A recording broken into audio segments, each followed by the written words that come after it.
I'm going to go over 4 tips for knitting the baby surprise jacket by Elizabeth Zimmermann. The pattern will give you a blob of fabric that looks like this, and after some magical folding, you get a cute little baby surprise jacket that looks like this. Her pattern was originally published in her book, Knitting Workshop. However, it can now be purchased individually online through Schoolhouse Press. I'm going to link both those resources below, as well as anything else that I talk about will be in the description. The first tip is checking out the Baby Surprise Jacket wiki page on Ravelry. It is just jam-packed with information.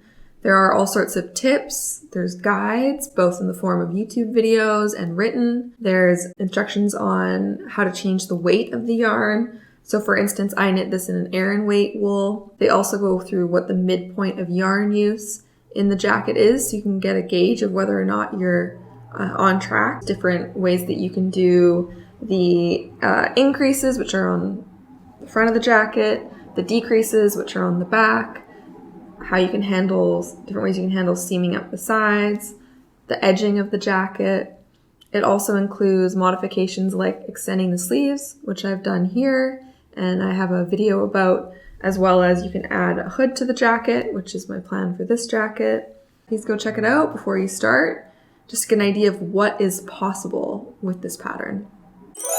My second tip is to create a paper version of the jacket, and this will allow you to understand how the pattern works. As I mentioned, you have this blob of fabric, and it's really hard to understand when you're knitting what part of the jacket you're knitting and how it's all going to come together. So by creating a paper version, you have something that you can actually play around with and touch and interact with to understand how the pattern works. And interestingly enough, I did this, and then it turns out it's actually in the wiki as one of the tips before getting started. So you don't just have to take my word for it. The third tip is when you knit the center 90 stitches, which is what adds length to your BSJ.